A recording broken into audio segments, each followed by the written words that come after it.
Hey guys, I'm excited about today's video because it's about homeschooling again. Last week's was so much fun for me to do, so thanks so much for your feedback. I plan on doing a couple more homeschool videos in the next couple of weeks. A few reviews were requested about some of my curriculum, and I think that would be really fun. Something that I really enjoy looking into, not just for homeschooling, but for life. I love hearing about people's regrets. For example, I've looked up John Piper and John MacArthur and their regrets as fathers, and it's so insightful to hear what someone who's already lived and walked through a certain season that you're walking through, what they wish they would have done different, what they see now in hindsight. We can learn so much from people that are ahead of us, and I see that even in the body of Christ in Titus 2, how the older men and the older women are called to teach the younger men, and the younger women teach us through their experience so that we don't make the same mistakes they have made, and so that we learn and are encouraged by their walk with the Lord. I feel like with homeschool, it can be applied as well. There are a lot of people that have been homeschooling for many years, and now there's a lot more resources, there's a lot more people to talk to about it, but there was a time where it was like you were that one homeschool family and no one knew what it was, and you were like in the mountains with no friends. And that is not the case anymore. Now, homeschoolers are all over the place, but I looked up and there are so many blogs, and I'm sure there are YouTube videos. I actually didn't look up YouTube videos, but I looked up a bunch of blogs on Pinterest and just online about veteran homeschool moms and their regrets. And I'm just gonna read them off like a list. I might throw my 2 cents in to one or two, but I don't really have much to say about them because I feel like hearing these things from these veteran homeschool moms has prepared me in such fantastic ways. I am so grateful for all the conversations I had before I started homeschooling, because I'm sure I'll have my own regrets, and I already do, but at least I'm avoiding or trying to avoid or very aware of the things that these ladies, which I'm totally capable of doing myself, did and then look back and regret. So I'm just gonna read them off to you. And I got from several different blogs, it's not just one person. So one lady said she only had one regret, and it was that she didn't start sooner. I thought that was cute. I'm sure there's more to that if you read the blog and her story and her situation. Another lady said she wished that she had worried less and enjoyed my sweeties more. I think that we can very easily have those panic moments in homeschooling that we're not doing enough, or that we're behind, or we get really overwhelmed, or we feel totally inadequate. And I think it's just part of the journey. Like, we're all gonna feel that way at some point or another. I still feel that way every now and then, but they are far apart now. It used to be all the time, and now it's like, oh yeah, I haven't panicked in like 3 months. So it's pretty cool. I hope that that continues, that is the continued trend throughout the years, that I'll just not panic at all at some point, but I highly doubt that. It's just one of the things that comes with homeschooling. Another thing this lady says is that she wishes she had emphasized on quality and not so much on quantity, which I totally love. If you're doing rich, exciting things that really resonate with your children, that's gonna stick more than if you just jam-packed your day with busy work. This lady also wishes that she had relaxed more in the early years. One of my biggest tips to moms that want to homeschool is don't start until you have to. Just enjoy the little years. There's so much pressure to think, oh, I have to be doing something, I have to be doing something. No, you don't. Like, really, really, really, all you have to do before they're 6, in my opinion, is sing songs, play games, go outside like crazy, read books like crazy, and they'll learn their letters, their numbers, their colors, their animal sounds, yada, yada, yada, yada, from all the books you're reading and the songs you're singing. And if you want, invest in like the alphabet flashcards from the dollar store and show them the letters. Once they identify all the letters, start showing them the sounds. But you're gonna be fine if you don't start till 6 with formal sit-down homeschool education. For real, that's what we did, and I don't regret it one bit. Did I feel the pressure to start before that? Yep, from time to time, but every single time I started to feel that pressure, I kept going back to everything I just told you, because I heard it from other moms that said, don't start so early. Enjoy those little years, because when it hits, it is nonstop till you're done. So enjoy it until you have to start. The same mom says she wishes she had changed things up if they didn't seem to be working. So she must have felt like tied to the schedule or to the curriculum, instead of saying, you know what, I don't like this, so I'm not gonna do it. And that freedom and flexibility does come, I think, with people speaking into your life and with years of like, I know what I'm doing. I don't need to follow this paper. I know my kid, he's in front of me. This paper doesn't know, you know? And then the last thing from this lady was that she wished she had given herself and her students more grace. I think that every homeschool mom in the world can resonate with that. Another lady said that she wished that she had done less classical, more Charlotte Mason.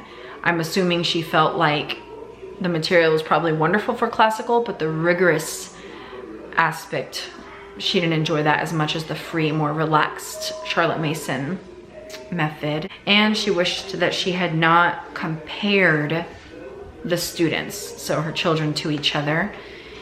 She wished she hadn't pushed so hard and relaxed more, and that she had lowered her expectations and to stop trying to prove herself to others. Another lady said she regretted not slowing down and pushing too much,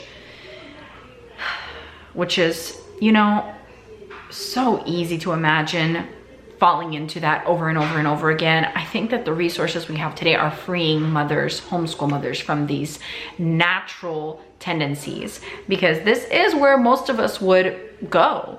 We would, let me cover that light. We would push too hard, we would not relax, we would feel overwhelmed, all this pressure, stressed out, and forgetting or not knowing that that is not the goal, or forgetting that that is not the goal. But because of all the wonderful blogs and podcasts and books that there are now from moms that have been doing this for so long, we are realizing, wait, we are gonna miss the beauty of this opportunity if we don't stop and slow down. There's this wonderful book called Teaching from Rest that I highly, highly recommend. I haven't even read it, I'm such a dork, but I read like the first chapter and I was like, Hector, this is your wife's heart in a book. Like, who wrote this, you know? It's so exactly my heart about just resting in the beauty and soaking up the wonderful blessing of being a homeschool family. And I think that carries over to like all parts of our life as mothers, as Christians, resting in the Lord, not just in homeschooling, but in everything that we're doing, right? I mean, we're not in control, He is. I always imagine myself like just laying down in His hand and Him just carrying me through life, saying, relax, I gotcha, no worries, you know? This other mom regretted listening to outside influences, and she also regretted trying to turn homeschool into public school at home, which again, I can so see that being the natural tendency if you're like the only person you know that homeschools and there's no resources yet. When it was not a thing that was happening in great numbers, it was like unheard of. Another mom says that she regrets trying to do it all, which is impossible, right? We can't do it all. And that's why, like I've shared with you before, because other moms have shared with me, instill in your children the love of knowledge and of learning and of reading. And because you can't teach them everything, because they love to learn and they love to read and they love knowledge, they will go pursue those things that they want to learn about, because you can't teach them everything. I just found that to be like the biggest nugget for me from a veteran homeschool mom. And the same mom regretted comparing too much, which is always bad in everything, right? Comparing in your homemaking, comparing in your marriage, comparing in your parenting, comparing in your homeschooling. Comparing is just never good. So those are some regrets from other moms that have done this ahead of us. And I think that we should learn from them and try to not commit the same mistakes that they made so that we won't have the same regrets. I want to add one item to the list. It's kind of a prediction of what our generation of homeschool moms will be regretting: being on devices too much. I predict that 20 years from now, 15 years from now, even 10 years from now, we are going to look back and say, I missed so much time with my children, so much time of getting to know them better, looking at them, talking to them, enjoying them, being present in the moment, because I was so occupied on my device, may that be a computer or a phone or whatever, even if it's not social media. Just so many constant distractions in this life. And we just give into it like, okay, with no fight. I'm telling you guys, it's worth the fight. It's worth the battle. Those devices are interfering with the richness of the relationships that you could have with your children and with your husband, with the quiet and the peace that comes with just being still and knowing that God is God. Teach your children to sit and enjoy just nothing, like a normal person, right? It takes a normal human to just do this. Or at least it used to. Now everybody looks like this. I don't want my children's memories to be looking out of their bedroom door and seeing me on my phone in my bed. I want them to remember mommy with a cup of coffee and the Bible, or with a devotional, or with a book, or talking to daddy. Like, think about what you are showing your children, how you're paving the way for them, not just in what you say, but what you do. Because honestly, you guys, we can do this all day, but what we do is what's going to stick with our children. How are we living our lives out in front of our children? Are we constantly on social media? Are we constantly on our devices? Well, don't be surprised when they are. We're missing the beauty and the splendor of God's creation. We're missing the people standing right next to us. And I am fearful for the regrets of the parents of this generation, that they don't pay attention to their children, invest in their children, live in the moment. It is like Satan's perfect, crafty little plan. Make sure that there's always noise.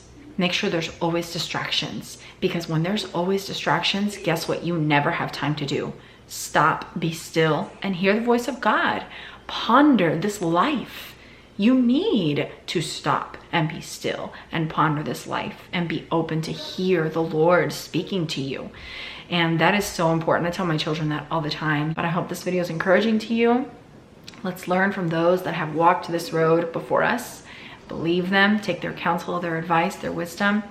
I hope that you enjoyed this video, that it's encouraging to you, and I would love for you to subscribe to my channel and like this video. Have a great day. God bless.